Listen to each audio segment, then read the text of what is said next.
Hi, I'm Candace, and I am profoundly deaf. We are not together as a family very often, and so we thought we would take this time to share some experiences and unique family dynamics we have had because of my hearing impairment. So first of all, this is my amazing family, and I'd like to introduce my husband, Cottrell. I'm Morgan. Carly. I'm Mackenzie. I'm Caitlin. Marin. So I am going to turn the time over to my girls to ask questions, to discuss different things that we've had. So who's going to start? Oh yeah, we can talk about, so you mentioned you're profoundly deaf. And so Mackenzie and I'm a speech pathologist. Mackenzie is in grad school to become a speech pathologist. And a lot of people ask why we went into that. Obviously, our mom had a lot to do with that. But a profound hearing loss, Mackenzie has like a specialty in working with kids with deafness. Kids that are deaf. Hearing loss, yeah. But a profound hearing loss, there's levels of a hearing loss, There's levels of a hearing loss, and profound is that's not the best way to say it, worst hearing loss you could possibly have. The most severe, yeah. So there's decibels of hearing that we have. So she has a 95 to 100 decibel hearing loss. Out of how many decibels are measurable? Is it like 120, 110? 120. Yeah. And so with her hearing aids off, can't hear anything at all, and with her hearing aids on, helps her hear when a sound is being made versus the sound is not being made. She could stand in front of an airplane engine, like right in front of it, and not hear a thing without her hearing aids on. Yeah. So with her hearing aids, a lot of people think that she is incredible with lip reading, and that's how she communicates. But a lot of people think that she can hear speech sounds, but the only thing her hearing aids are helping her is to recognize that there is a sound there. She cannot hear any speech sounds. They're in a different part in the audiogram anyway. And so it's incredible. The more that I learn in my field and the more I recognize that even on her audiogram, she was unresponsive of different things and not even on the chart. And so I just recognized how incredible, like she sounds completely normal. A lot of people ask us, Do you sign? What country? Yeah. What country are you from? Does she sign? And honestly, like the level of hearing loss that she has, you should be signing. Anyway, so it's just incredible. She's literally a walking miracle that she can even, because she cannot hear speech sounds. So the fact that she sounds the way or she does. Like, you know when a sound is being made versus when it's not, but it's not like you can pick out what sounds are. Does that make sense? Like, you know that there might be a rustling over here, but you don't know what it is, if it's a dishwasher running or something like that. What'd you say?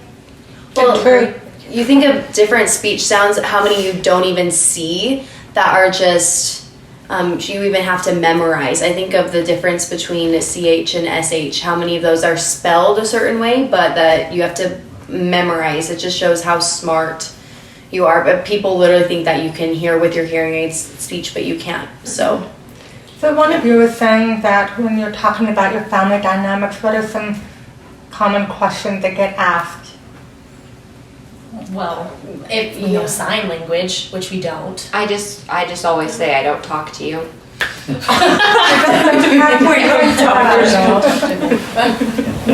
That's usually the first question though that people ask when they find out that my mom's deaf. Oh, so you sign? Oh, do you sign? I remember in first grade, there was a boy who told me your mom talks funny, and I was very offended because I didn't really fully understand that. And then I remember going to a bakery once, and one woman asked if you were from Germany, and I thought that was really cool. Yeah, and I think after they find out you don't sign, they're like, oh, can she even speak? And that's like usually the next question. Like, yeah, she can kind of speak. So kind of a side note as I jump in, and you might not even know this, but Carly and Mackenzie are in speech pathology, but I'm an optometrist, and did you know that was one of the main reasons why, out of the reasons that we decided to have me go into optometry, because her hearing is her vision as well. Mm-hmm. So that's her hearing and sight all in one. And so I went into optometry school. We decided and felt like that should be something to help her and watch to make sure her eyes stay healthy. So I didn't know if you knew that. So anyway, so Those That's are very sweet. your ears. That's crazy. yeah, so two things. We were trying to decide between 3 professions, and we were both married. We did. So one question that people often ask about mothering, they ask me about is, how did you do it with babies? How did you do not being able to hear them and such? And one blessing that we had was he was a student when we first started our family. So we lived in a small 1 to 2 bedroom apartment. And we made different adjustments to help me out.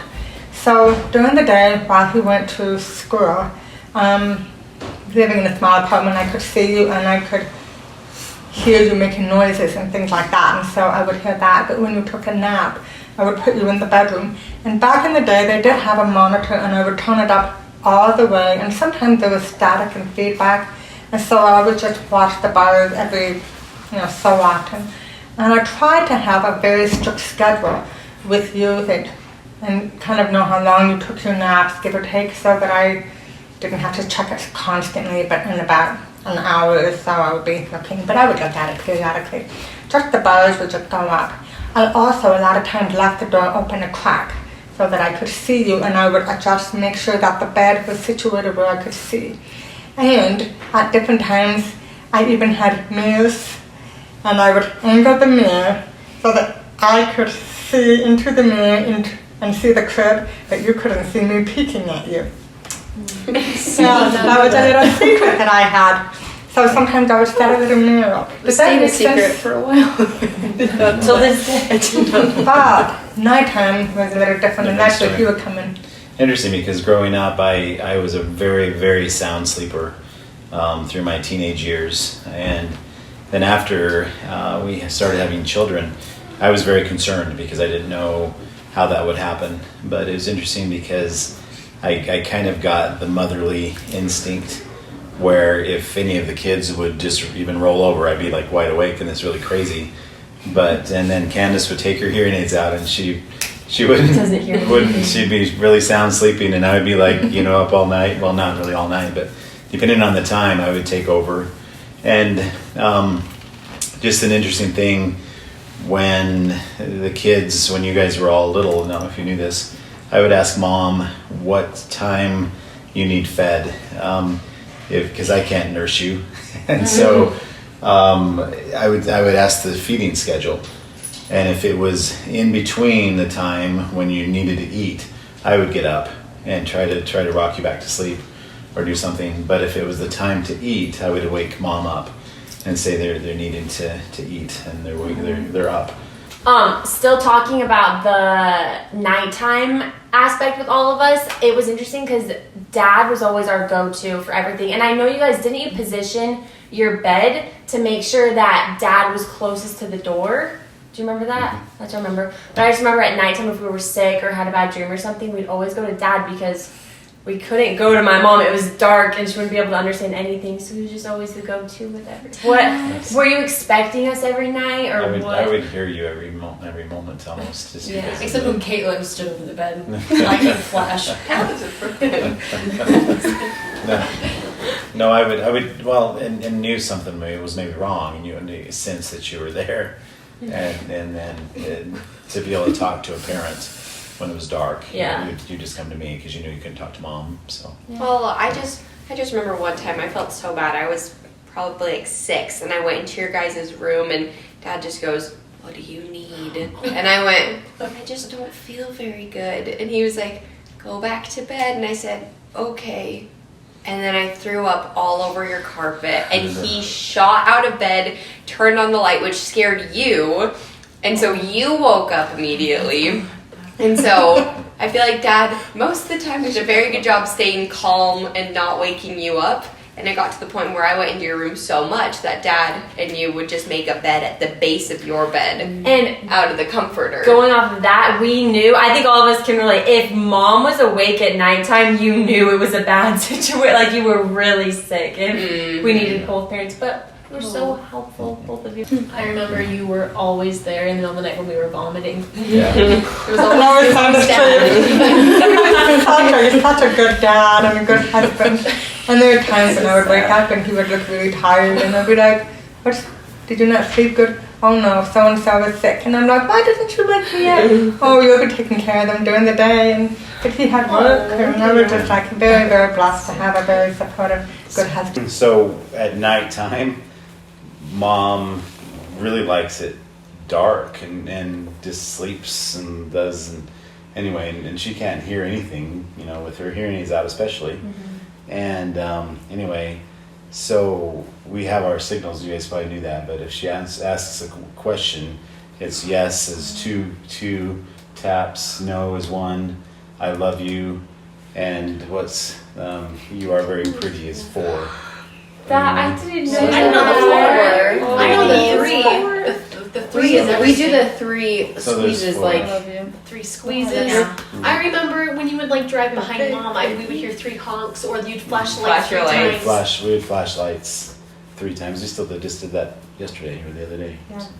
I tried to do that to you, and you're like, why do you have your hazard lights on? And I said, it was only 3 hazard lights. Me? I tried. I didn't see you I even know. in the road. I was kind of But and also too kind of from the stand where you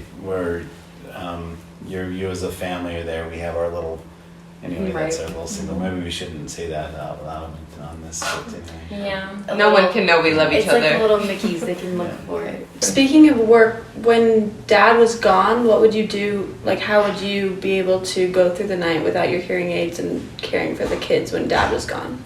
You mean just regular days? Well, I had the monitor, but But like in the night, or like even right like now. what? yeah, even right now, like how do you take care of us when Dad's not around, or you have to take your hearing aids off at night? Well, it started with Morgan when she was small, and then I had my second child. She was about 21, 22 months old, almost 2, and starting to be able to communicate. And I would, every time I would know the baby was crying because I could see it on the monitor, meaning Carly, and I would be like, do you hear the baby crying? Because I knew she was making noises. And so I kind of tried to teach her and started to train her that every time she heard the baby cry, she'd be like, Mom, baby, baby, and she could say baby. And so she started at about the age of 2 binging my ears. And I would notice the timer on the oven when I put them on for brownies or something. I would be like, do you hear the beep? And so I would like, you tell Mom when you hear the beep, at a very young age. And so she just thought it was fun. And so I started with you, my firstborn, and she just did that. And then it just continued. And you all just started to tell me, Mom, the baby's awake, the oven's going off. That's the beeper. Does she like? The door. The phone. Do you remember any of this? Well, yes. I remember all of us going, the beeper, at one point. Oh, hello, Daisy. And now I have a dog. Our precious So when you guard guys dog. are around, You're right. when you aren't around, Daisy is, well, she's always by me, and she's just kind of laying there if I'm folding clothes or something, and all of a sudden she'll move and takes off, and I'm like, oh, somebody's here. Yes. So she's not trained, but she's kind of become a little hearing dog. Anyway, But I think also Marin was asking the fact that sometimes if I'm gone here recently, I'm gone for work overnight. But you're all older now, and so when I was gone, it hasn't been back when you were really little. I'd be there, for the nighttime, for the most part, anyway. So, Marin, if you puke in the night, no one's coming. No one's here now. You have problems now. Sorry. Yeah. One thing that I do remember, there was one time when I just had, I think, Chuck Morgan at that time, and for some reason he was gone. He was usually with me, but there was one night he had to be gone for a trip or something. And this was my first time alone with the baby during the night. So I laid Morgan down in the crib, and I put a pillow on the floor next to her with a blanket, and I slept with my hearing aid on, and I just remember just waking up constantly, just afraid that my baby was crying. I didn't know. I was so afraid that my hearing aid was shut off or something, and so Anyway, that was a very long, stressful night, and I was so glad when he came back. So I don't know how others do it. Well, when we were young and loud, because I know you had a couple loud kids, did you ever just turn off your hearing aids? Maybe a time or two. We were actually in the car. Really? The house wasn't too bad, but the car was the time when every once in a while I was just like, I'm tired. That's just like. So, That's why why I when remember there seeing sirens, you with you that. just turn it off? Or would you turn them down or off? not very often did I shut them off. But I would just kind of maybe turn them down a little bit. If I wish I was had a tired. feature. I'm done with you. I'm done with the lighting. Well, I told you a couple, like 2 days ago, that I was very envious of you when we had 4 children banging on drums, had a triangle, a recorder, a tambourine, yelling, and you just went. Satan. We love Anthony, Tony.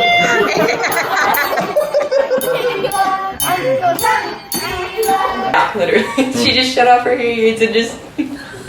I will say, I actually don't handle a lot of noise well because it's all come together so much that it's very annoying.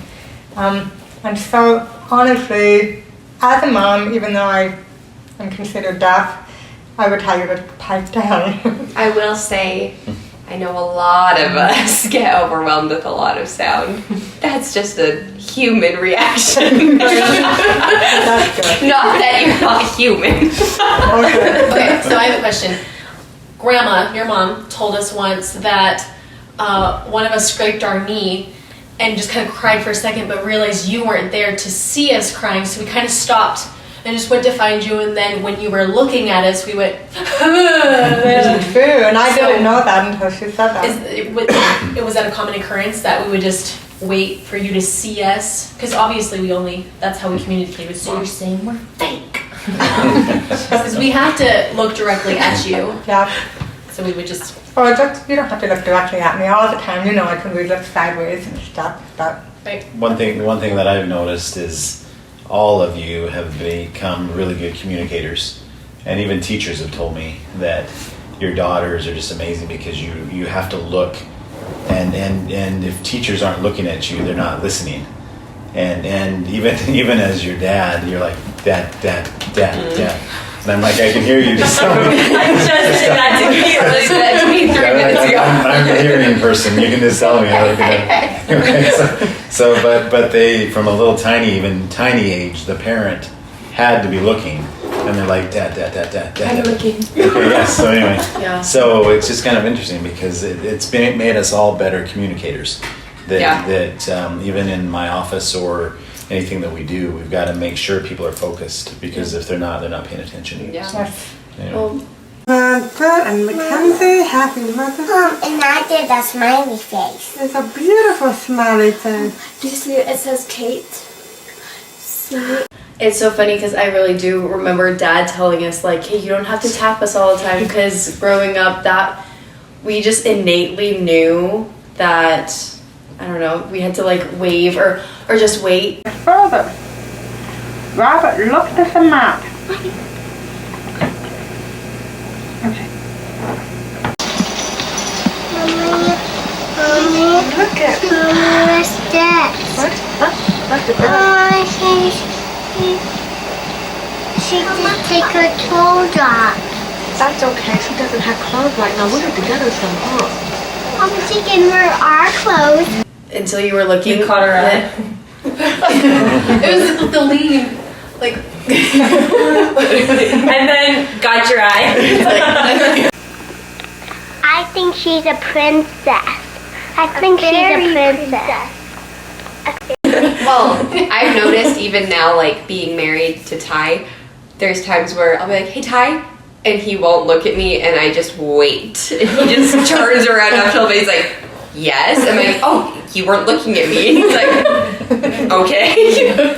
It's just, but it is nice to feel like you have someone's full attention when you're talking to them, you know? Today we were doing the senior gifts, and I was trying to get your attention and you weren't looking at me, and there's other people like that not in our family, and I was like, it's not really important, I don't need to say it. You were far away, and I was like, There's times when she'll say, what do you think about this? I just turned away. I'll be in the middle of a story. I'll be like, and then, and you just. I thought you were dying. Like, okay, normally when there's the word and, it's continuing. Maybe I thought you said end. And the end. I've noticed too that, I don't know if you guys noticed, but we know that this specific word, mom, Amen. we have to say it to get your attention because we know that there's a lot of noise, and so we usually don't say, Mom, I need you. We say, Mom, really loud. Wait. And then, yeah, it's usually just this, and you can hear the sound that we say. I used to worry, growing up, because I kind of recognized my name, Candace, and I was like, when my kids start calling me Mom, how will I recognize and know that? But I didn't realize it was a certain tone that I was using. Do we all say it the same? Yeah. I say, Candace. Mom. Candace. Okay, wait. That's what I do. Yeah. Going off with that too, because it's not just in the house when we have to get your attention, but like going out shopping or something, I think would be the most terrifying thing for any of us if we were to lose you, because it's not like we could just yell your name. Like if we lost you, we had to find you. And in the house. We would search. You should tell their story. room of the house. Where's Mom? Where's your mom level? What, should I say? Okay, so I was talking to a friend about if we would prefer to have a 2-level house or the same size as a 1-level house, and I said that I would much rather prefer having the same size as a 1-level house, because a 2-level house, it would be so hard to like. How would you find your mom? Because you have to search over the whole first level and then go to the next level and search, because we can't just call for her. We have to find her. Find Mom. And one of the most annoying things is when we'd be downstairs, you'd call our names and we'd just go, what? And you wouldn't respond, so we'd have to get up and go to the bottom of the stairs. And then you'd go, I forgot the light. Can you just do this later? And I'm like, you could have yelled that down the stairs. We even have a doorbell to notify that. Do you remember us doing the light switch to get your attention? The blinking lights? I remember doing that. But with my house story, the person I was talking to was like, what are you talking about? You can't find your mom. I'm like,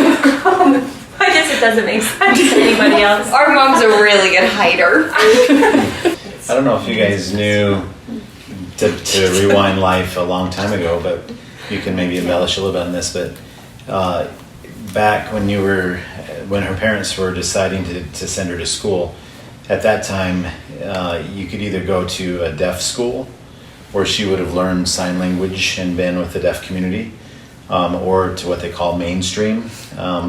And at that time, there was a law that was passed in Wyoming, and Nationwide. it was a nationwide, and so it allowed your mom to go to public school.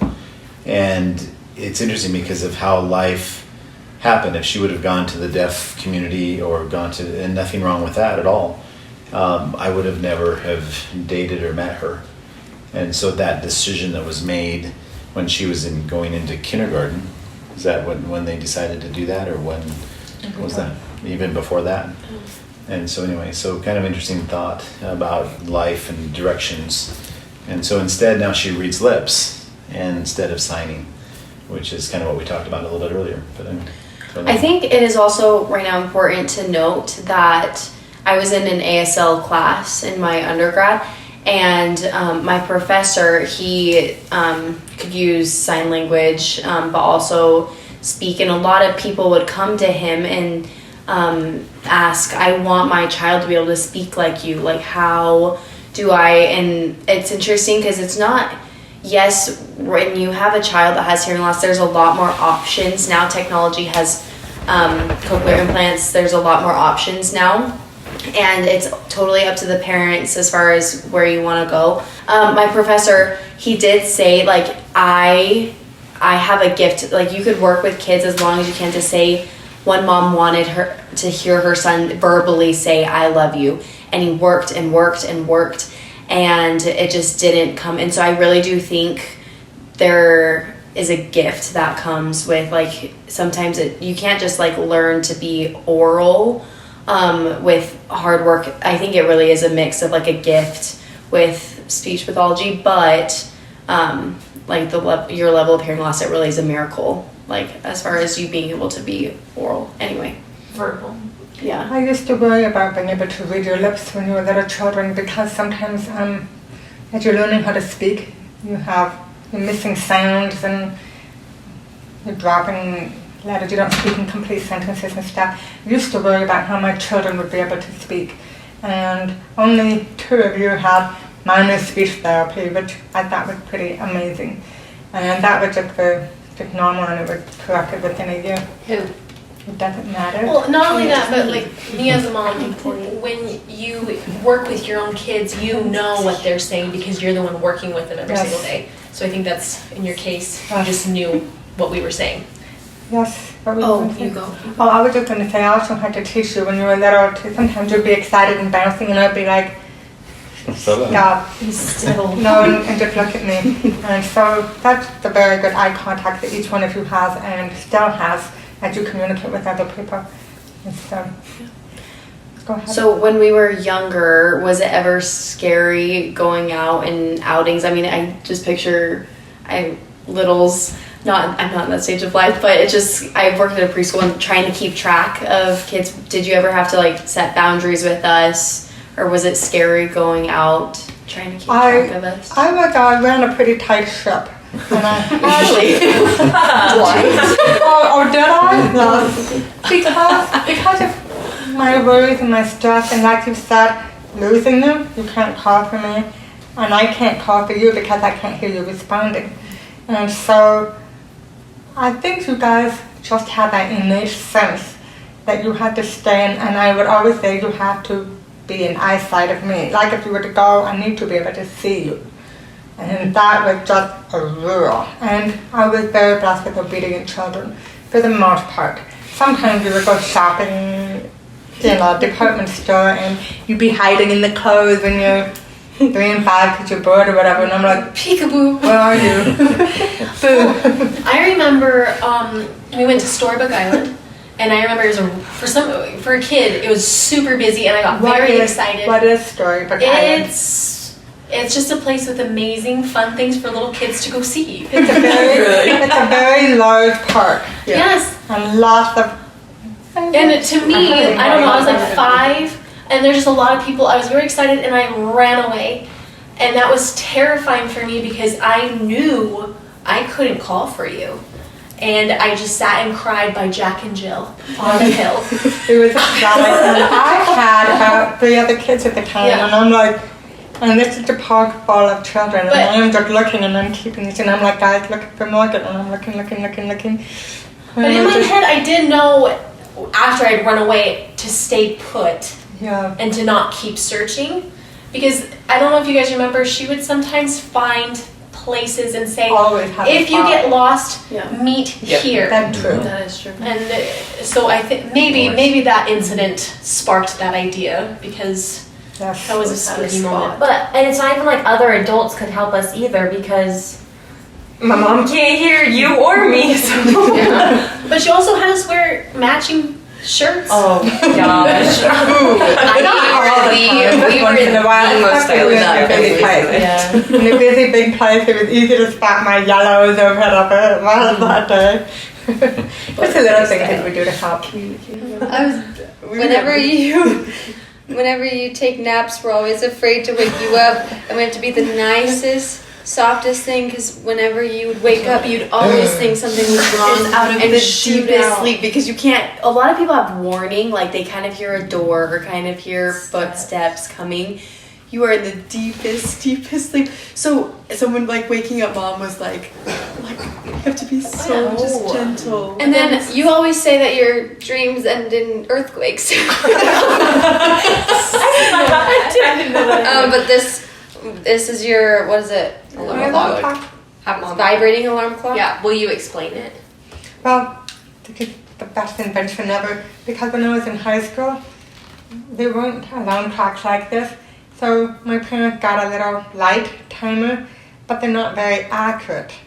And so, like they start having today to turn a lamp on.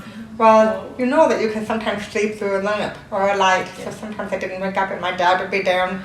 You need to get off this girl. Sorry, and the light's shining bright, but I didn't wake up. Then, that's my sweet husband. Do you remember when we first got married, the kind of alarm clock that I had? So she had when we were in college and down in Laramie, we had this vibrating thing that would go underneath between the two mattresses, and it would shake the whole bed, and so the alarm would go off and the whole bed, and you're like, whoa. Anyway, and I mean, and she's so funny, and just anyway, I don't know. You've done much better. She hasn't been a morning person, and so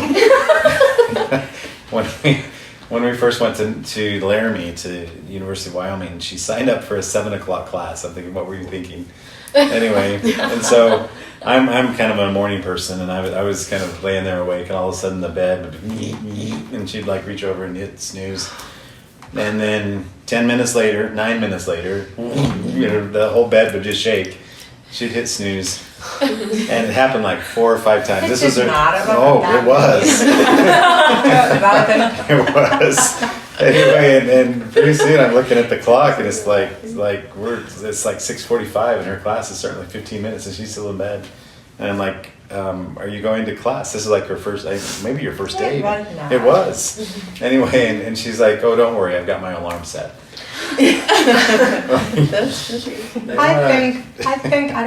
I didn't realize how much it shook the whole bed. And I don't know, I was just kind of oblivious to that. What does your new alarm clock do? The small So one? that little alarm clock, it just fits inside my pillow and it just shakes. And it's not, you can still feel it, but it's not as bad as It's just in the pillow. Yeah, no, it's not. As bad as the other one that shook the whole mattress. Well, you take that like on trips and stuff. Oh, yeah, it's so nice. Such a blessing. If you ever lose that, I remember one time, like, it was like a panic. Where's my alarm? Well, they're not easy to find, so this has been a great blessing. Speaking of University of Wyoming, we stayed in married student housing. and they actually okay, so we're in the married student housing, and it's a 1-bedroom apartment, and they set up where they wired it where you push the doorbell, and in the living room and in the other room all there was this light flash, like a strobe light, and they didn't maybe think that, by the way, there's a hearing parent, there's a hearing person, couple, there's 2 of us in the relationship. So we would be in the bedroom, and somebody would come and like ring the doorbell, and it wouldn't make a sound, and we wouldn't see it. And so people are like, well, we came over to your house and we rang the doorbell and nobody answered the door. I'm like, well, we were there, and anyway, but all it was a strobe light in the other room. And I'm like, okay, unless we couldn't see it.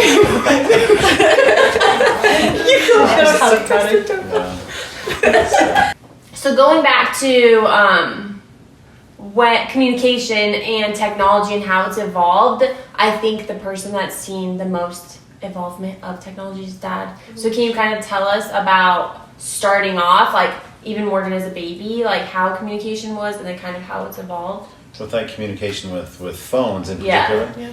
So with phones, Candace, it was the best thing ever, because when we were dating, she gave me a telephone typewriter. Do you have that? Got it. So it's called a TDD, is that correct? Telephone typewriter? Oh, I didn't know. And it's so interesting, because what we would do is we would put the phone on and type back and forth to each other. And it's interesting because it's just little beeps. And I would type, and I can type okay, but when watching her type to other people, it was too slow for her. She would like keep typing and push one button until it'd catch up to her, and then she'd go. Still your fast typer. And she just would go 90. I mean, she could make this thing just ring, and it's clear, way ahead of her. It only had so much. Not 90 miles an hour, 90 words a minute. 90 words a minute. She could just zoom. I took a typing class. So throughout part of our dating. Oh, but you use this like Yes. from when we were So little kids. how many did you have? 3. Like 2002. So she had 3, My and mom had so one. I remember. so I was honored because she had one, her mom, her parents, and then me. And I'm like, Wow. so I had one of the 3 That's how you knew. that they did. So Yeah, I remember you having that until I was like in 3rd grade. I don't know if that's the latest model Sorry. that they did with it, but. Dr. Doerr, did you pass high school? Daughter? What daughter? Kevin, Kevin, are you helping mommy? How about wonderful? So different variations. So when we would do that, then we learned, and you can correct me too. But so Candace would then pick up the phone and talk And this is back when the phone would code and they with bit the on cord, it. Not literally. the cord phone. And anyway, we started with cord phones, and then later on the ones with you had the antenna, and you had to put them on. Anyway, and so Candace would get on and just start talking to me, and then she would say, "Go ahead." It's almost like over. You say, "Go ahead," and then she'd put it down, and then I would type as much as I would want to type, not as fast as her, and then I would say GA means go ahead, and so she would read that. And then she'd pick it up and talk, and then go ahead and we'd go back and forth. And so you couldn't have like a flowing conversation, but you could say what you want to say, kind of, and then do that with this. And that's how it was for years, For a while. because all of us will remember that. Then But later on, when we started I having barely get kids, Go ahead. and she started going to work, what did we do? I would never answer the phone when it rang. Because it was never for me, nobody ever called me. But sometimes he needed to call me, or my parents were trying to get a hold of me. So how could they get me to answer the phone? And so we came up with a system where if I was in the room, I could hear the phone ring if I'm in the general vicinity. And they came up with a system that it would ring twice and they would hang up. And that was my signal that the next phone call I needed to answer. And so you would call twice. You'd call her wherever she was, the home phone number, and then I call and remember let it ring calling the twice and then office hang that up. way too. You would tell us to listen for it to ring 2 times and then hang up. Yes. The office, like where you worked, and then they would know it was us. I remember listening to 2 rings and then hanging up. It might have been when you were just by yourself there, before caller If mom was there or something. Anyway, but then also too, along with that same time frame, there was a thing called Wyoming Relay. That there was an operator that you could call, and then anyone could call mom, and we even told them you need to call first, hang with 2 rings, and then call through Wyoming Relay, and the mom would pick it up, and then the people, anybody like siblings or whatever, could call, and you would talk, and they would type. This one? Mhm. Or that one? Oh. Well, And- that's the pager? So this is the T2I. I didn't need to type because I could speak. So the phone would go in here, the top part of the phone, and I would speak. And I'm probably saying hi, and then I would look at it and the operator would type what I was saying. And what this did is by then, it started coming up with cordless phones. We didn't have the phone, and so which was so nice is I could come and check on you kids and see what you're doing while I'm talking to my mom or something. And this allowed me to be more mobile. And so the words that came across here. So I have a question really quick. Where I broke my arm in kindergarten at school, how were you notified that I broke my arm? So another thing that we did is he came up with a system of technology kept going. He's a pager. Well, we were a pager on me. And the school had to call his office to contact him.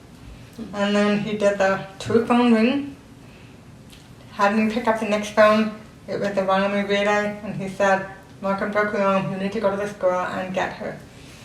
It That was is a long kind of time to process. process. We were trying to figure things out. Yeah. They would call the office, and then I would kind of figure that out too as well. But the pager made it easier because let's say if her parents or I wanted to call her, you'd dial the pager just like a phone number. You'd leave your phone number and then she would know who it was. And so that's basically what a pager did, is just give you a phone number to call back. And so she had her list of phone numbers of who she knew. So if the school called, then she knew she had to go to the school? So the school then would call, or through me or whatever. They always and then did you. Yeah. For But that she So she would know. they never paged you? No. The school never did. No, they always had his office. Yeah. Because they knew that they couldn't call you. But family knew to page her on the pager, and then you would call back through Wyoming Relay. Oh, And so she would look at the number, like let's say if it was Aunt Carrie in Casper, she would see the Casper number and then call through Wyoming Relay. And so she would use this little blue thing. She would talk to Carrie, and then Carrie would speak, and then they would type. And so Candace would read what Carrie was saying, or her parents or whatever. So the close family members or the friends would have the pager number, and then Candace would have those, or your mom would have those. Okay. And So- then next, Wait, did you use that blue thing until you got your cell phone? Yes. So that blue thing we had, like, Mary, do you remember the blue thing? I don't. Do you Remember exactly the blue where thing? it went. We had a little phone yes, the little shelf next to the thing, phone. and it went to the same spot every time. So This was like the, Mackenzie. The three of us remember the device more than those two. oh, you this have was to the best thing ever too, because it replaced the Giant TT. thing. Yeah. So though it actually read the beeps. So if I have a TTY or her parents or whatever, instead of calling through the relay, I could actually type. And so it would read that all within a small little package. And so I didn't have to use the relay system. I could actually just call, and she would know that I would have one. And so anyway, it varied with how you were. But then huge technology. Second greatest thing that ever came out was cell phones. Texting. I'll tell you in a minute. Oh. Yes. Cell phones. Who's calling me? It's terrible. I don't know how to answer it. How do I answer it? I don't know how to use the cell phone. How do I say enter? Send. Okay? Send. Send. Hello? May I be guys carry over, please? Go ahead. Yes, you may. This is the voice carryover cell phone? No, this is me calling This is you. the voice carryover cell phone? No, it's just a regular cell phone. It's a vibrating phone. But it vibrates. And we started coming out more and more people had it, and I started getting more and more numbers, and it opened up a whole new world for me. Because I could never set up play dates for you guys. It had to be a verbal thing with another mom. we had a great neighborhood. We did. That And was so a miracle. neighborhood, that was fine, but as far as outside friends, it had to be a face-to-face thing. So this is my first cell phone. You open it up and it had a little keyboard. The clip. And I would just, Always on your hip. It was. clipped at the top. yeah, we did have a little clip there.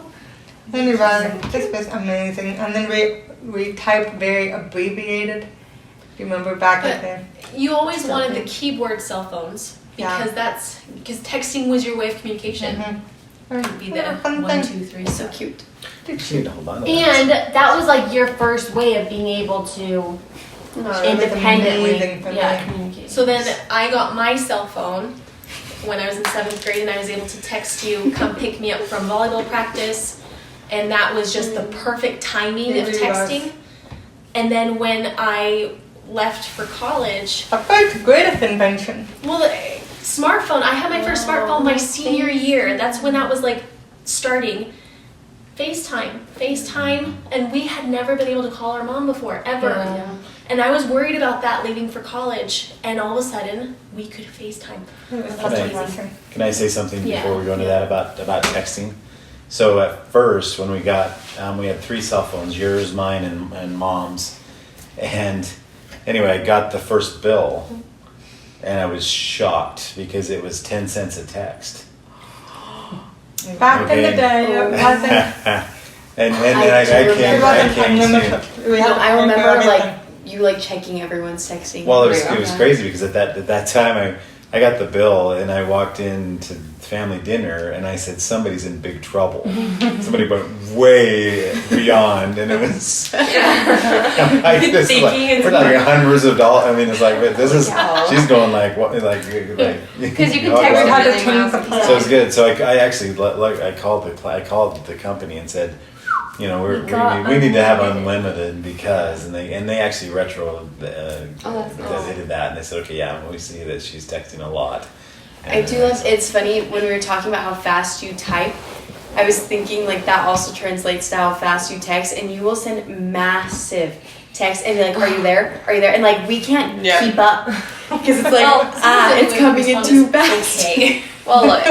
Ty, his family, like growing up, they just send like really short texts, and I remember the first time he was in our family group chat and you sent a text and he was like, why did your mom just send a chapter book? I was like, oh, that's just, I'm like, she doesn't need multiple messages, she just gets it all out in one long message. One novel. Yeah, just so my first cell phone that I had, for some reason I would be started like texting, and do you guys remember the T9 where you had to A, B, C and one thing, and she had the one that could go quick, and she did it really fast, and I'm like trying to like, I am doing very good, you know, just like this, and anyway, then her text would come through and it would delete mine.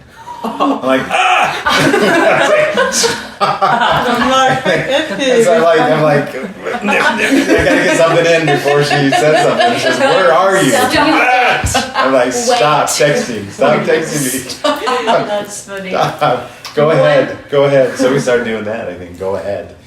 One thing that's interesting though, and Morgan kind of touched on it, is just the timing of our family with the technology. Because well, we were all in elementary school, we were at home, so we weren't going anywhere. But then once Morgan and I started sports, we were out of the house, we relied on you to come pick us up. That's right when texting started becoming a thing. And then and FaceTime wasn't a thing until we went to college, and then that's when FaceTime started. So as we left the house, we are the reason. Wow. We started those. Well, things. I just remember when Morgan got her smartphone, all of us were like, oh my goodness, a touchscreen phone. We were so blown away by it. And Dad was like, don't worry. Your sisters are only getting smartphones their senior year of high school. They will not get one any earlier. Got one our senior year. They got theirs their senior year.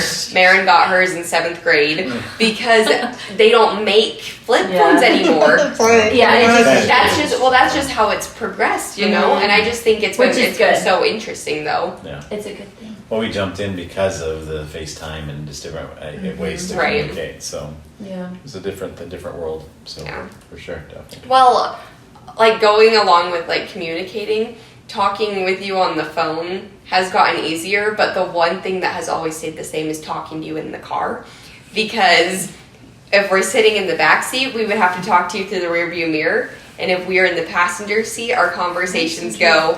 So the other day, I was watching a show on TV. And the name of it is I love Castle. And the whole point of the show is that it's a murder mystery show. It's so normal for us. And all of us are like, this makes sense in the car.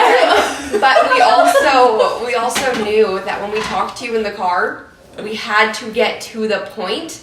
We couldn't repeat ourselves because we would get a 2.5 to 3 seconds of talking. And every time you'd look away, you'd be reviewing what you're going to say in the whole sentence. We were going to look back. So, and her husband is quick, and she's like, when I look at you, like you respond now. And we can tell when you need to look at the road. Like, we'll watch the road and we'll know we're passing a car. Now we can talk to you, and then now a car's coming. Well, it's so funny because I've had friends in the car where I'm sitting in the passenger seat and they're in the back, and I'm talking to you, and it's just lots of pauses, and they're like, isn't that annoying? I'm like, that's a conversation. What do you mean? Like, it sounds like a broken record. It's easier now that we all drive because Mom can just watch us sideways while we drive and we can talk. Yep. And she reads lips from the side. Depends on the person, and all of you are very animated and innocent, right? I also will say though, I would be in the back seat with friends, and I would be talking to them about something, and I'd look up, and I'd just see Mom's eyes in the mirror, just reading everything I say, and I was like, and other mom could hear that you're talking about him. I'm like, I wonder what they're talking well, about. then if I ever wanted to talk about a boy, though, I would just scooch out of view of the mirror. So wait, did you never see cars in your rearview mirror? Is always on us? Because you would always adjust your mirror to see our faces. Most of the time, but that's why you have side mirrors. And that's also why I move a lot when I'm driving. But I think we all remember just craning our necks to get your attention Yeah. and make sure you can see our lips in the mirror. Trying to wave at you in the mirror, we're just like, That is, driving is an interesting thing. That's a question like that would come up in my classes a lot. A lot of people ask like, can she drive? Oh, like she's deaf, not blind. She's not Helen Keller. Well, a couple things about that too is even technology now with cars. So our car that she drives now, it reads the lines and the lanes, and so he'll almost drive.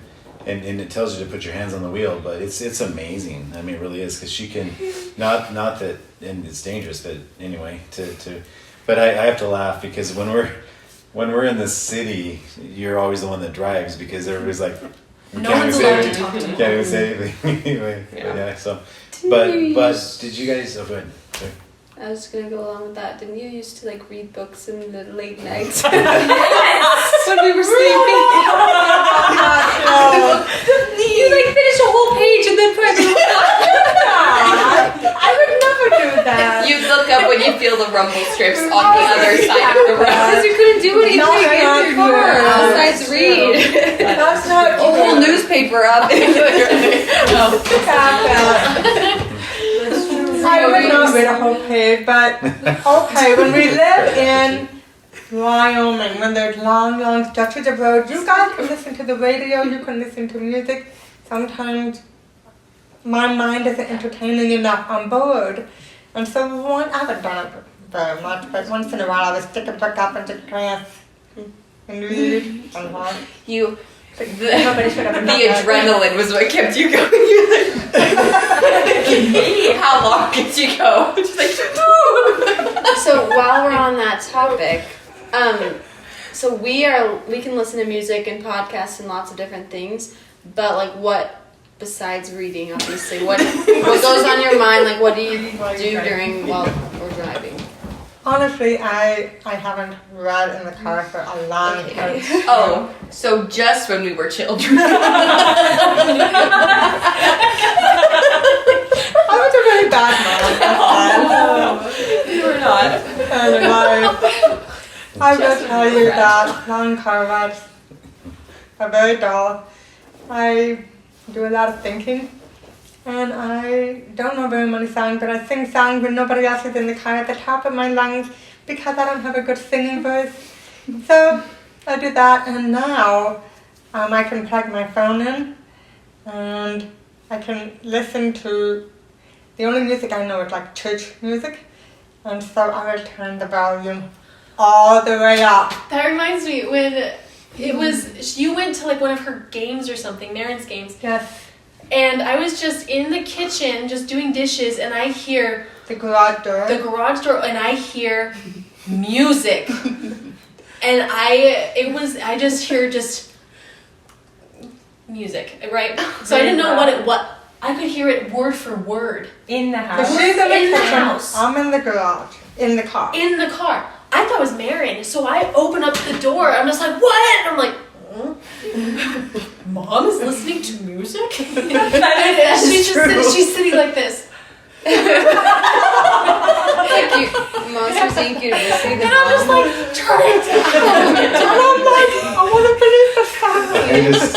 You just look so peaceful. And I'm just like, and I was like, and I got out of the car and I'm like, you can hear that? And all these years, I thought the sound was contained when you closed the door, that nobody could hear the music. So there have been other times when I have been driving downtown and I turn the music all the way up and I'm just waiting for the stop sign.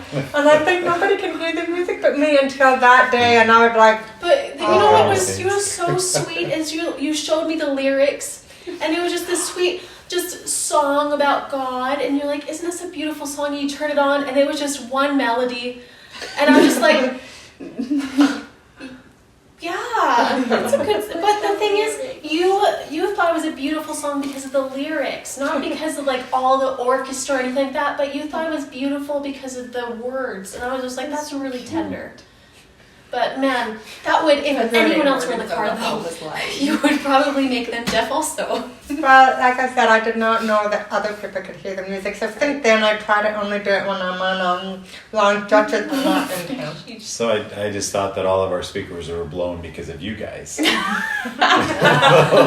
do I know. She's the Just listening to with it started with the strobe light on your doorbell and it went to the cars. Just You did ask about what I do in long car rides, because I can plug my phone in. I will read the lyrics as I'm driving. And so sometimes I have actually learned songs that way, because you guys have told me you can learn songs so fast. But I have to look at it constantly and read the lyrics and try to remember. That's a funny thing about music is you cannot comprehend. Like, we can hear songs that we haven't heard in years and know every single word, and that is like, you've just never understood that. But that is I don't know, just a crazy thing about music. Oh yeah, Marian. But you've like asked us too if a song's playing in a store or something, and we were kind of like dancing, singing along. You're like, how do you remember all of these songs? I didn't even know You didn't know music oh, being that's played in the true. grocery store until you were dancing, and I'm like, what are you doing? And you're like, there's a good song on, and I'm like, they play music in a grocery store? Or any Why? Every store. in elevators. I think that's so weird. And then you say it's weird when there's not music. Yeah. I'm like, It's uncomfortable and awkward. why? It's always like that for me.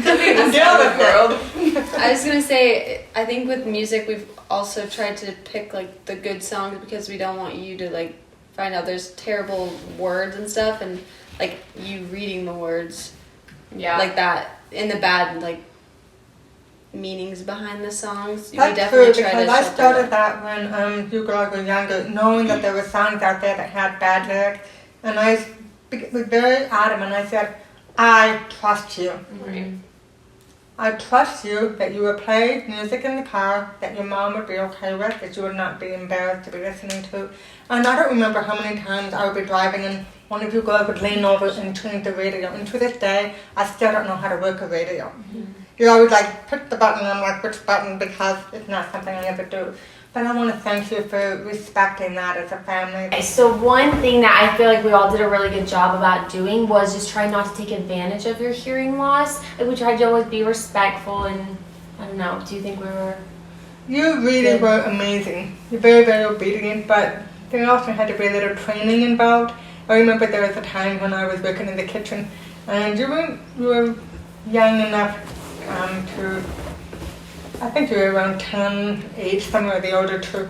And I was cooking some dinner in the kitchen, and I could hear, with my hearing aid, some kind of noises that didn't sound like a normal peaceful sound, and there was a squabble going on, and I turned around and said, what's going on? Nothing. And so I turned around, I heard the squabble going on, and I turned around and I said, you two are fighting, and we are not doing that. You need to talk nicely and figure this out.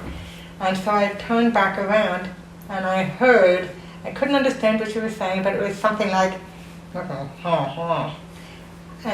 it felt like, and I've done this myself, and I felt like that you were talking bad about your mom, like, oh yeah, mom. And so I turned around and I said, what'd you say? You were, and just the look on your face, and I said, did you say something that wasn't nice about your mom? And I said, do not do that. That is not kind, and you wouldn't do that to anyone else. And I said, once again, the trust factor, like we do with the music and everything. I trust you. You wouldn't treat people like that, so don't do that. If you would not say it and I could hear you, and don't take advantage of me that way. And really, you girls have been amazing and obedient, but it did take some training and some moments. But it's amazing how putting the trust back on you and the responsibility back on you. You owned it, and you guys were awesome. I And think still are awesome. You guys are amazing. Thank you. So Right, thank you. Yes. I was thinking kind of about the music and with even the friends in the car.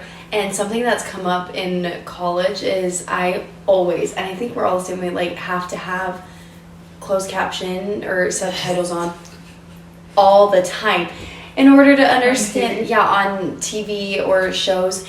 And my friends just do not understand. They're like, it's so distracting. And I'm like, it's one and the same. Yeah. You can't separate the two.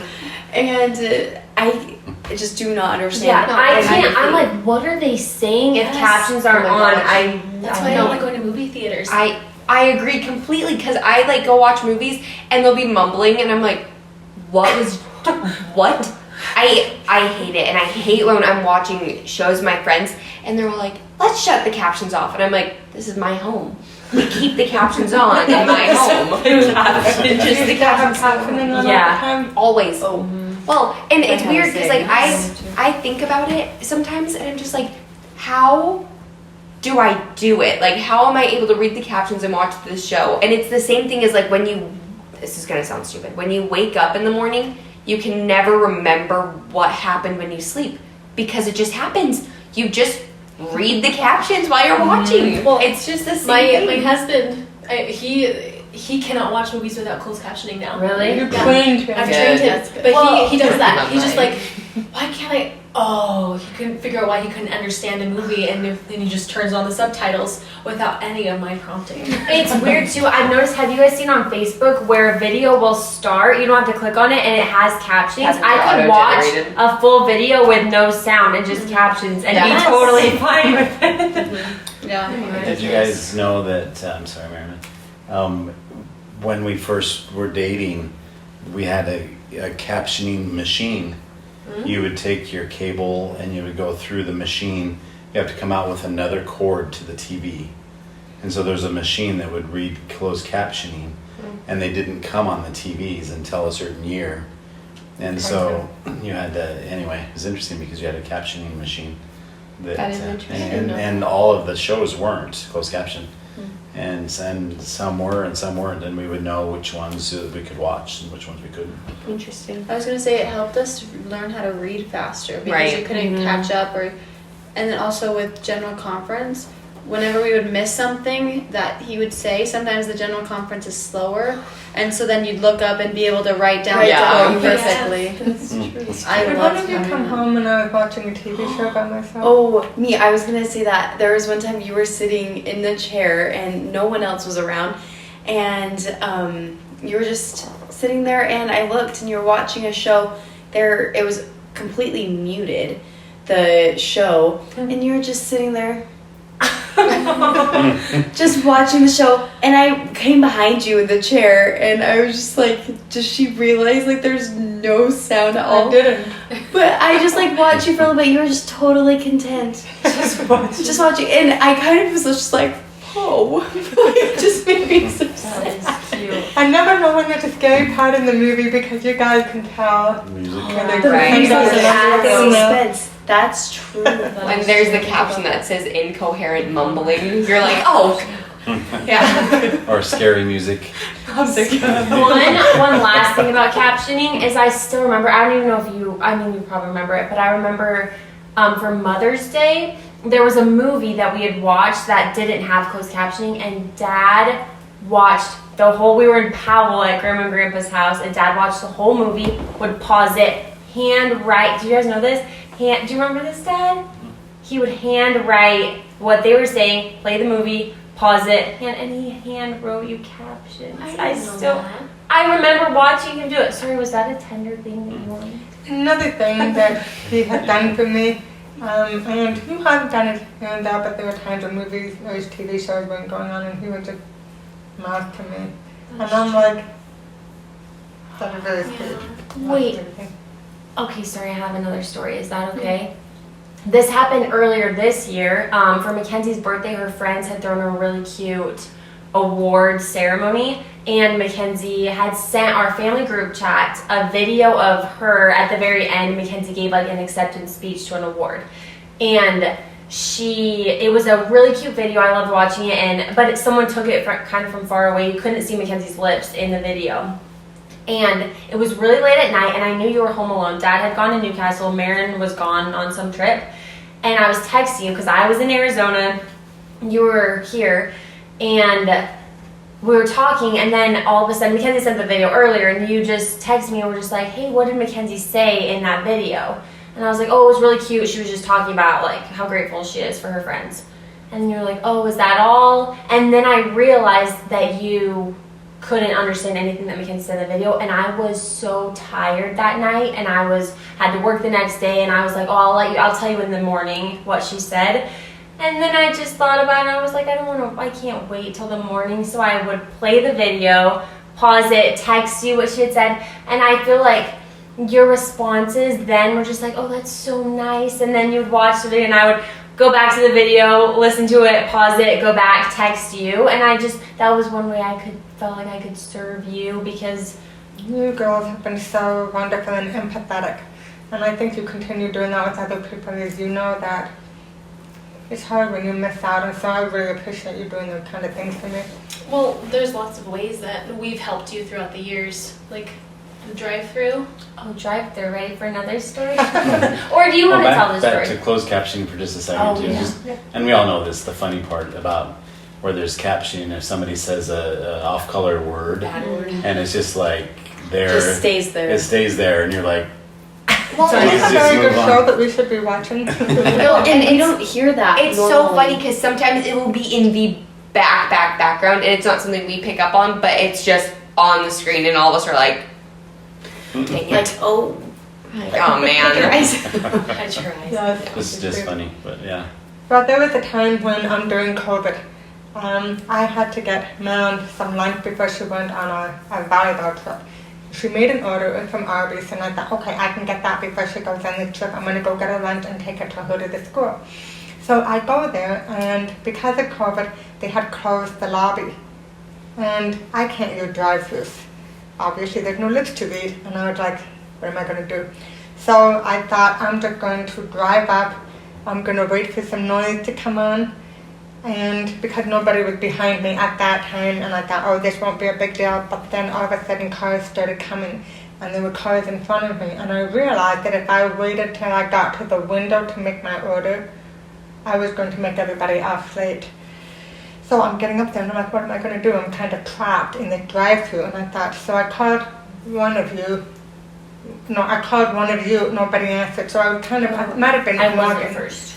And then I tried another daughter, and it was Carly in Arizona. Here I am in Wyoming. I'm like, Carly. And I FaceTimed her, and I said, I need you to listen for me. You said, I need you to be my ears. And that's, I feel like, a phrase that we've used. Like, I need you to be my ears. And just, I knew exactly what that meant. And I was like, I'm in Arby's, and I have to order food from there, and tell me what they say. And you didn't have to do anything, and so I just was on the FaceTime, and then the speaker came on, and she said, what do you want? And so... Anyway. And just translated what the drive-thru person was saying. And it was a 3-minute favor that I needed some ears, and I'm grateful for but it was that. like no questions asked either. Arizona. Usually when someone is in the car with you, most of the time we kind of just lean over you and we do the ordering while you're just sitting in the driver's seat or something, or we'll mouth to you what they said. Yes. Yeah. But that's how we do it. backseat. Sometimes the people think it's crazy when I order from the passenger seat, and then mom drives up, and they're like, Mansplaining. That's true. yeah. He's a dominating man or something. Speaking of COVID, when you couldn't go in the lobby, I remember when we went to Billings and you took me to Olive Garden, and it was just you and me, and everybody, we were all had to be in social distance tables, and they were all masked up. And it was so funny because we could talk to each other, and I actually ended up ordering for you, answering all your questions. And I feel like that's always what we have to do. Like, we had to learn early on how to order for ourselves and answer questions. Like, if they ask, how are you guys doing? We all just say, all right, or something like that. But we always would just answer for you or help the situation go better? But during COVID, when everybody was wearing masks, I just would sit back and say, this is what I want, just answer for me, because it became such a pain and a hassle. And once in a while, we would run into people that were forbidden by their employers to pull down the mask, and so that was rough, so I was really grateful for help. Yeah. Silly. Anyway, so. I don't know. I think there's other things that you don't even think about that we recognize. I think we have like a sixth sense, all of us, when you don't understand. You would do an incredible job at, I think all of us know the look, just Her body, your body language. and so all of us just kind of there, we recognize, I instantly, you didn't get that, and so something I think all of us have like been very aware of just watching, but something that like we know instantly is if someone has, facial hair or a mustache, Like or thick someone, facial hair though. someone that talks. I can't even. They talk about And we just like automatically know that you're not getting anything, and then we're just watching and they have no idea. I think most people don't realize that you're not understanding because you do such a good job, but all of us will fill in the gaps as we need to. I did nod and then you did kind of answer. I do have, what's my signal with you? Well, we don't need to reveal the signal. Okay, never mind. So everyone watching, don't mumble around my mom. But don't over enunciate either. Because that's not what you learned. Yes. That is not what you learn. No one talks like this. But Well, also like talking to people in stores. I remember there was one time you and I were like shopping in Target or something, and a worker came up behind you, and so they were talking to your back, and they were like, "Can I help you with anything?" And obviously you didn't know that someone was talking to you. And I remember I could see them, and they made a face at your back because they were upset that you ignored them and that you were being rude. And I remember I got kind of feisty with them because it's hard to not get defensive just because people need to understand that you don't know anybody's circumstances. But I just remember going up to that girl, and I was like, that's my mom. She's deaf. Like, you have to look at her. I'm like, she wasn't trying to be rude. I know that's the vibe you got. It wasn't what she was trying to give off. She goes, oh, and then went around and got your attention, and you were very polite. You're like, oh, I'm fine, thank you so much. And then I also remember in Disneyland when we were, during COVID, when we were on a ride, and they were really strict with masks, but they made an announcement, and I pulled down my mask to tell you, and one of the workers came over and got really upset with me and was like, you have to keep your mask on. I was like, I understand completely, and I put my mask back up, and I said, my mom's deaf. She has to read my lips. She needed to know what that announcement was.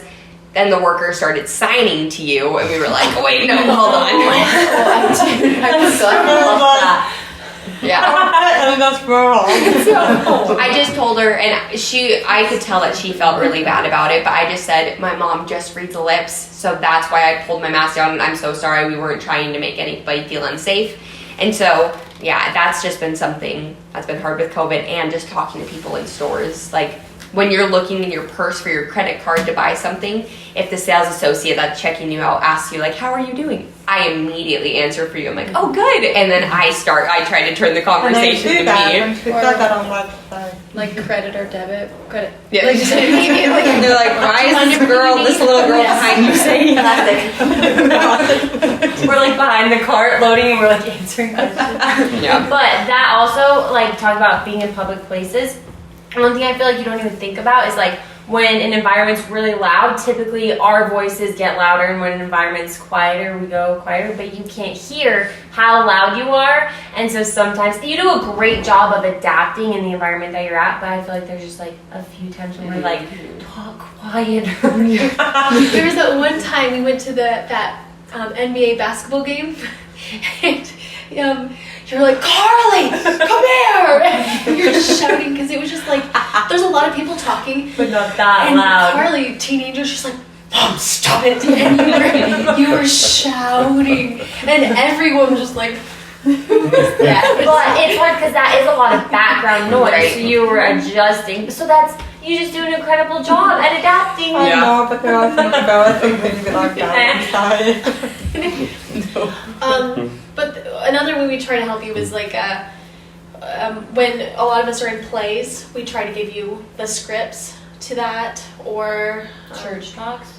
yeah, Church talks. church talks, different things, so you can be able to know what we're saying on stage or And up in the pulpit. People from the ward will give you like primary programs or their talk too, so like they all know I really appreciate that. give you that so they can Well, follow along. Something else I was thinking about is like during church, if there's a baby blessing, you really can't read their lips because they're all around the baby. And so something that I feel like we've started doing recently is that we'll turn towards each other, and while the blessing is going on, we'll mouth to you what they're saying to the baby. And I also remember like when Dad gives you blessings, we either have you sit in front of a mirror, that way you can read his lips, or you would always hold a hand mirror just so you could know what he was saying to you. Or he would stand in front of you. Like there was just so many different ways that you adapted to it, and I just thought all of that was really cool. Speaking of that though, like in church, I know that when we sit with you like in Sunday school, and someone's making a comment back there, I think it's just innate in us to tell you, to mouth to you. When we're in church and you have mouth words to me, I don't need it to be exactly what they're saying, just kind of summaries and just to keep me in the loop. And I really appreciate that. I think that goes just with our sixth sense that Mackenzie talked about, that all of us are just like hyper aware of you and other people around.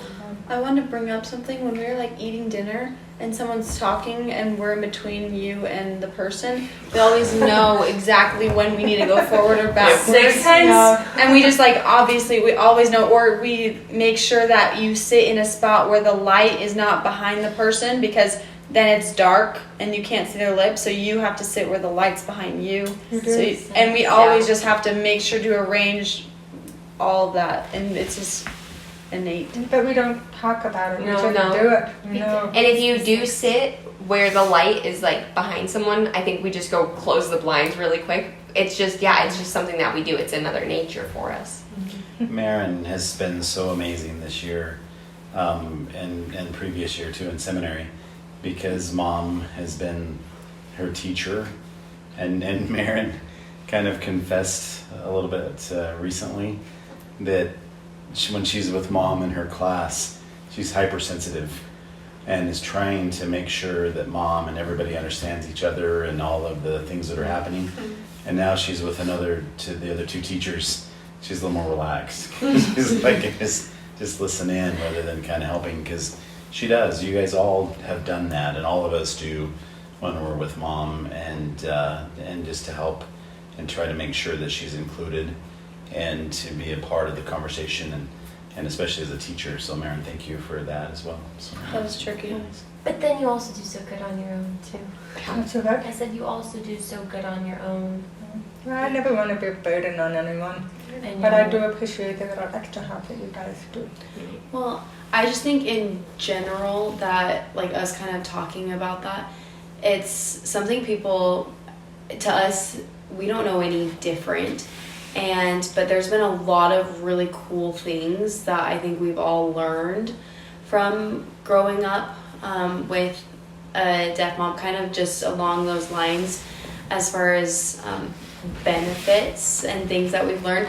Kind of, we were talking about just how not only hyper aware of you, but I also think that makes all of us hyper aware of others in different situations, because to you, hearing loss doesn't. I still remember the story of us sitting in the area in the conference center, and the guy coming up and saying, "This is a deaf section," and you kind of like show your hearing aids and like, "Yeah, I'm deaf," and he goes, "Oh, sorry, you don't look deaf." But it's like no one looks. I don't know. Deaf. You never know or what problems and challenges Yeah. people Yeah. are having that you can't see. Yeah. And so I think that just like helps us be like exactly like with the store associates, like they instantly, like they had no idea. But it's like an understanding of people are always going through hard things that you can't physically see. And so I think all of us are very aware of other people and what they may be going through too. And I think like benefits are like, we know that you lip read, and with that, I think we've become aware of other people's mouths when they speak, and I think we've actually gotten pretty good at lip reading, but also it's so nice though when you're across the room and I can just mouth to you something, like anything. Or I remember in high school, I would be across the gym from you during volleyball and I would mouth something to you. Like, I wouldn't even say it out loud. And my friends would just be like, how did your mom know what you just said? And I'm like, it's literally a superpower. Like, it was so convenient. I loved it.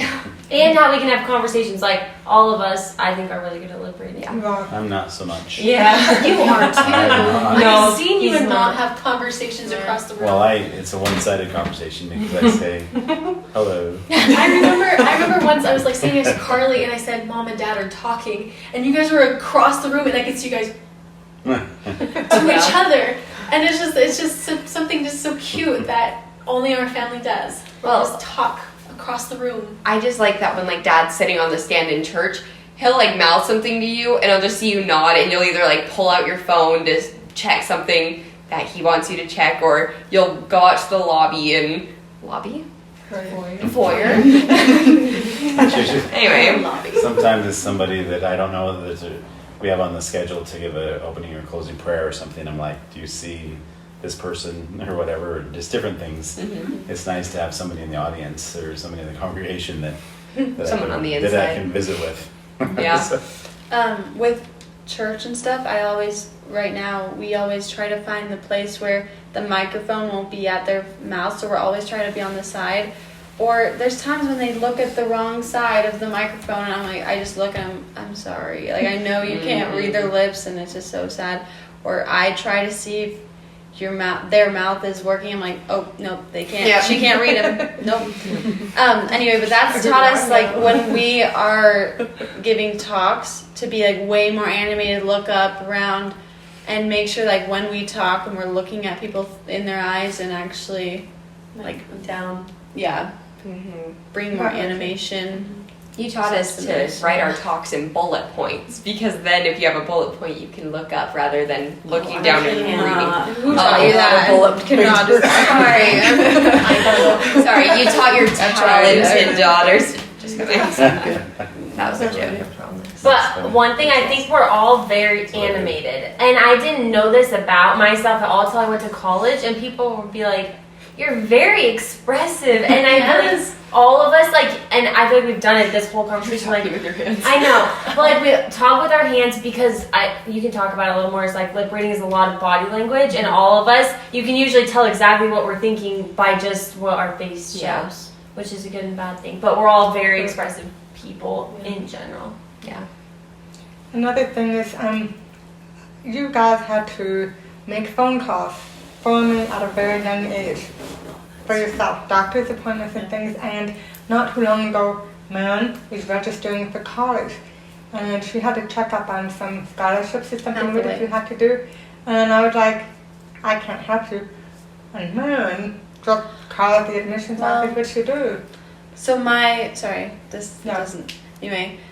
Hathaway score, or prize money, the money I got, the Hathaway money I got was short, and it's because they used my ACT score, composite score, but my super score gave me more money. And so in lunchtime, I was home alone, and I was like, I'm just going to call them up. And so I'm used to that, and so I just called them and said, I'm pretty sure you guys use our super scores. Can you raise my money? I did not say it like that. Anyway, and then she sent an email, and I got $1,300 more. So I did a phone call. A lot of times I think parents do that for their kids. Right. And so, but I bet since she took initiative, they're like, yes, we will do that. I am the student. I think that it's also important to remember that with you not being able to hear, people don't directly say curse words to you. They don't directly say derogatory things. And so you live more of a sheltered life, and so you're very spiritual. And in turn, we want to be better because you don't necessarily hear what we hear. And so we all want to be better because of you. That's sweet. I look at that as well, and we talked earlier about going places where there's always music, there's always something happening, and Mom has been able to not even know that that's happening, and be able to focus, and whether it be not knowing that it's there or just turning down the hearing aids and being able to just be on a spiritual level much greater than anyone that I know. It's I true. mean, anyway, so. Very spiritually tuned. I don't know.